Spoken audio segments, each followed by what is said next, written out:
Alrighty, you all. This is units 1, 12, 13, 14, 15, and 17 of the Arkansas General Questions and only the answers. Alright. The demand of real estate will be affected by which of the following? B. Demographics, because demographics is relating to the structure of populations. So it is demographics. The supply for real estate will be affected by which of the following? A. Government policy. Classes of real property include which of the following? D. Agriculture. A home seeker has found a house that has the features desired by her, but does not like the area where it is located because there are several large office buildings nearby. The home seeker concern about the property location is best described as area preference. Economic characteristics of land include which of the following? Situs. Which of the following activities will fall under the provisions of the Real Estate Settlement Procedures RESPA Act? D. Purchase of a residence in which a lender is involved, because RESPA covers loans first lender. So it is D. On the closing statement, the appraisal usually appears as the debt to the buyer. Debt to the buyer. Which of the following is a requirement of the Real Estate Settlement Procedures Act?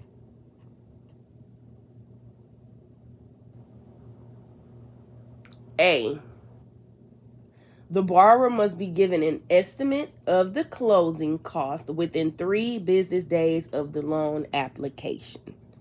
3 business days, y'all. Which term best describes the process of handling expenses at closing so that the buyer and seller pay a portion of their expenses? D. Proration. Real estate taxes for the current year are $4,800 and have been paid in full. The closing is on September 1st and taxes are prorated using a 30-day month, 360-day year. What entry should be made on the closing statement? B. Debt to the buyer, $1,600. So what you're going to do is you're going to take $4,800. You're going to divide that by 12, which is $400. You're going to times that by 8, which is $3,200. And you're going to subtract that from $4,800. And the remaining total is $1,600. So it is B. Debt to the buyer, $1,600. The TILA-RESPA integrated disclosure rule applies to A. A construction loan used to build a house. Under the TILA-RESPA integrated disclosure rule, the consumer must receive the closing disclosure form from the lender. C. At least 3 business days before the consummation of the loan. Using the mailbox rule, when can the lender assume a consumer has received the required disclosure placed in the mail or sent electronically? B. 3 business days. The real estate broker's duty to keep his or her principal informed of the facts affecting the transaction is called D. Disclosure. The amount of commission to be paid to the broker by the principal is determined by A. Mutual agreement. Because the broker is in charge of the mutual agreement, the commission splits. Which of the following situations would be considered a dual agency? C, a broker acting for both the buyer and seller in the same transaction. Which of the following activities could result in an antitrust violation? B, setting a standard commission rate with other brokers. We all know that we cannot set a standard commission rate with other brokers. That is illegal. We cannot do it. It's a violation. Don't do it. A property sold for $320,000 and the salesperson was entitled to 60% of the total commission. If the commission was 6% of the selling price, how much did the salesperson earn? So you have $320,000. You're going to times that by the commission, which is 6%, so 0.06%. And that equals to $19,200. You're going to times that by 0.60% because that's how much you are getting. You're entitled to 60%. So you're going to times that by 60%, and that equals to $11,520. Let's make sure that's correct.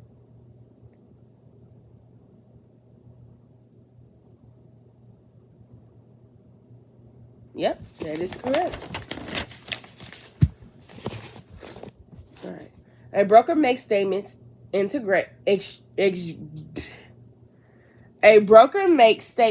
exaggerating the benefits of a property. These would best describe as C, puffing, because you're over exaggerating. We cannot over exaggerate, y'all. It will be illegal for a broker to act for both the buyer and seller in the same transaction unless D, both parties are informed and give their written consent. We know for a fact we cannot act for two different people. We cannot act for the buyer or the seller unless we have a written agreement for both parties that they both agree for me, salesperson, to act on their behalf.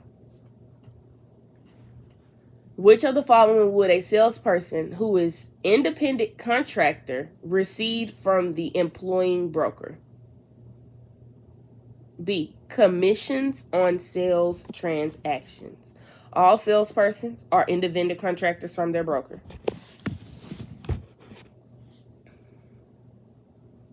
Which of the following is an essential element of a contract?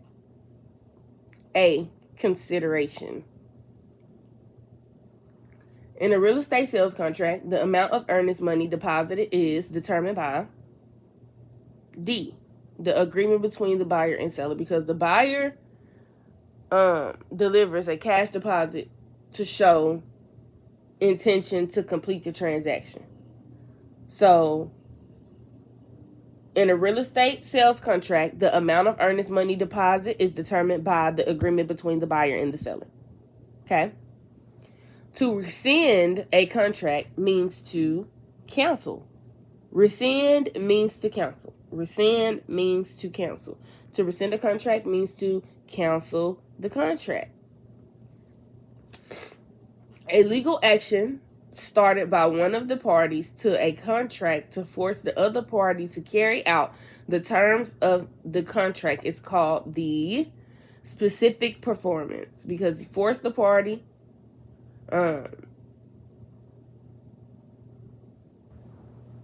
he forced the party to still go with the terms of the contract. So it is specific performance.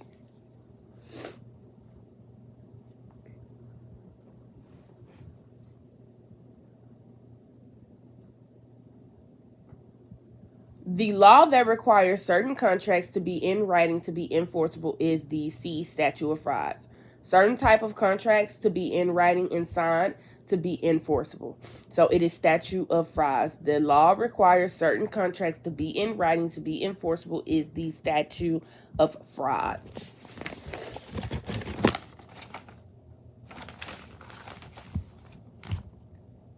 Tom and Sue enter into a written contract for the sale of Tom's house. If there is a lawsuit over the terms of the agreement, the court will probably not allow any oral evidence that contradicts what is in the written agreement because of the A, parole evidence rule. The oral evidence will not be allowed to alter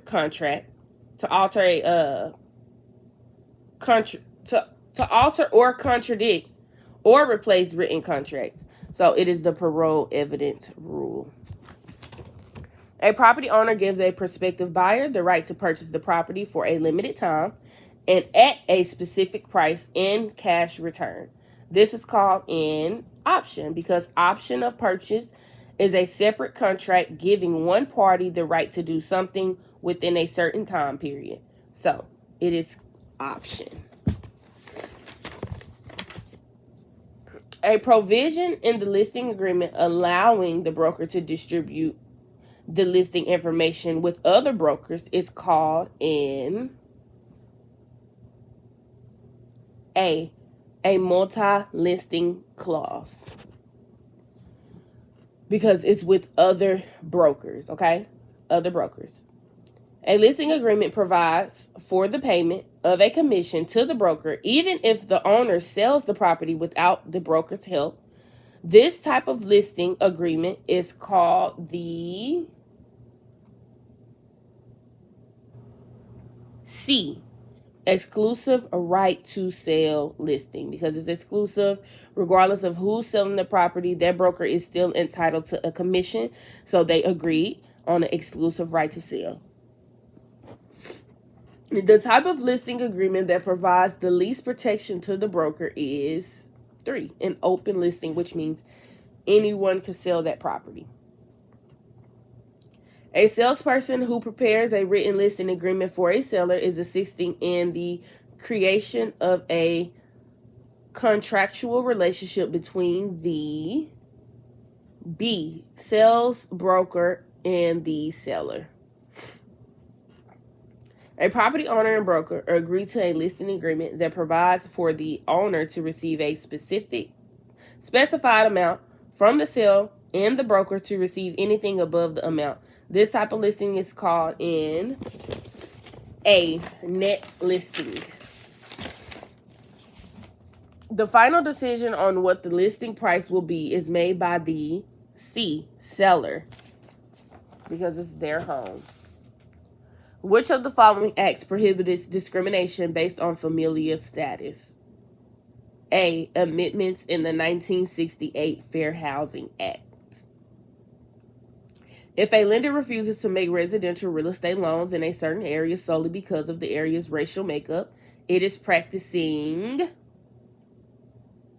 C, redlining. C, y'all, that is redlining. Redlining is very important. That would definitely be on the test, so make sure you're going over what redlining is, what blockbusting is, what staring is. Make sure you know all of those definitions. Which of the following actions will most likely be legal under the fair housing laws?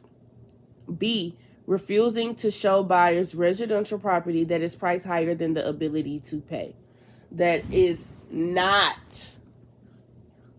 that is legal. Because if I can only afford a $250,000 home, I'm not going to show you $1 million home, okay? Now, if I'm hosting a open house and someone comes in and wants to see the property, that's 2 different things. But if I am representing you as a client and an agent, and you have a $300,000 loan amount, that's what we're going to look into. The Fair Housing Act of the 1968 is enforced by the Department of Housing and Urban Development. Alrighty, y'all. This one was the longest one that I did. These are units 1, 12, 13, 14, 15, and 17, you guys.